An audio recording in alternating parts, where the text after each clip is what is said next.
Hello guys, welcome to our YouTube channel. जैसा कि thumbnail से आप लोगों को पता चलेगा कि आज हम लोग यहाँ पे बात करने वाले हैं कि अगर कोई भी जॉइंट प्रॉपर्टी है या संयुक्त जो संपत्ति है उसमें अगर कोई एडवर्स पोजीशन का कानून है वो लागू होगा या नहीं होगा, इसके बारे में पूरे डिटेल से देखेंगे।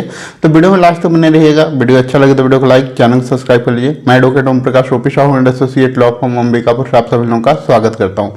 तो चलिए शुरू करते हैं। उससे पहले अगर आप लोगों की कोई भी कानूनी समस्या है और आप लोग मेरे से पर्सनली कंसल्ट करना चाहते हो तो डिस्क्रिप्शन बॉक्स में एक व्हाट्सअप नंबर दिया हुआ है जिसके थ्रू आप लोग अपॉइंटमेंट बुक कराते हुए मेरे से बात कर सकते हैं। तो चलिए आज के वीडियो को शुरू करते हैं। तो सबसे मेन क्वेश्चन है कि अगर कोई भी जो प्रॉपर्टी है वो अगर जॉइंट प्रॉपर्टी है या तो फिर आप लोगों की संयुक्त संपत्ति है तो उस कंडीशन में वो प्रॉपर्टी जो है एडवर्स पोजीशन का कानून लागू होगा या नहीं होगा, उसके बारे में देखेंगे। तो यहाँ पहले सिचुएशन देख लेते हैं कि क्या है। कोई भी प्रॉपर्टी को अगर कोई भी खरीद लेता है, ठीक है, ज्वाइंटली खरीदते हैं, दो या दो से अधिक उसमें प्रॉपर्टी हिस्सेदार होते हैं उस प्रॉपर्टी में।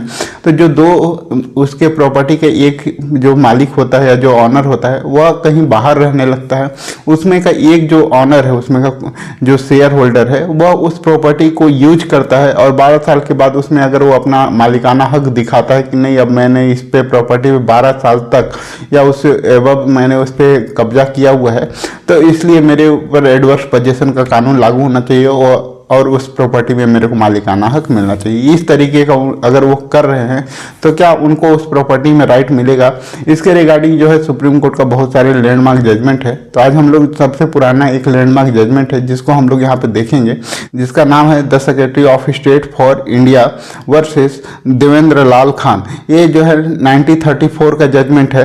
तो इसमें जो बताया गया है कि एडवर्स पोजीशन का कानून कब लागू होगा कब नहीं होगा, जो संयुक्त प्रॉपर्टी है उस कंडीशन में आप लोगों का जो है एडवर्स पोजीशन कानून लागू होगा या नहीं होगा, इसके बारे में बताया हुआ है। उससे पहले हम लोग ये देख लेते हैं कि जब एडवर्स पोजीशन का कानून है वो लागू करने के लिए क्या क्या चाहिए होता। तो सबसे पहले ये चाहिए होता कि वो प्रॉपर्टी में कंटिन्यूअस 12 साल तक कब्जे में हो और जो उसका मालिक हो वह उस चीज़ का विरोध कर रहा हो। उसको यहाँ पे यह नहीं होना चाहिए कि उनके से परमिशन लेके उस पर यूज कर रहे हैं तो ये परमिसिव वहाँ पे पोजीशन लागू हो जाता है, वहाँ पे एडवर्स पोजीशन लागू नहीं होगा। तो वो उस चीज़ का वहाँ पे हॉस्टाइल वहाँ पे ऑनरशिप होना चाहिए, यानी कि जो विरोध करना चाहिए जो ओरिजिनल मालिक है उनके द्वारा। और यहाँ पे पब्लिकली रूप से वहाँ पे आसपास के लोगों को यह पता होना चाहिए कि यह प्रॉपर्टी इसका नहीं है, उनके द्वारा इस प्रॉपर्टी पे कब्जा किया गया है, तब वह उस प्रॉपर्टी पे उनको एडवर्स पोजीशन का यहाँ पे फायदा मिलेगा। अब यहाँ पे देख लेते हैं अगर कोई भी संयुक्त प्रॉपर्टी है या जॉइंट प्रॉपर्टी है तो उसमें यह समझा जाएगा कि अगर कोई भी प्रॉपर्टी में का एक शेयर होल्डर उस प्रॉपर्टी को यूज किया जा रहा है तो यह समझा जाएगा कि जो उसके दो ऑनर्स हैं जो या एक ऑनर्स है उसका शेयर होल्डर है, उन्होंने उसको परमिशन दिया हुआ है तभी उस प्रॉपर्टी को वह यूज कर रहा है। इस कॉन्सेप्ट के वहाँ पे माना जाएगा कि जो मालिक है उनके द्वारा उस परमिशन से, क्योंकि उनमें उनका भी शेयर होल्डर है और जो यूज कर रहे हैं उनका भी उस प्रॉपर्टी में शेयर होल्डर है, तो दोनों में से कोई भी एक वहां पे परमिशन दिया हुआ है तभी उस प्रॉपर्टी को वहां पे यूज कर रहा है।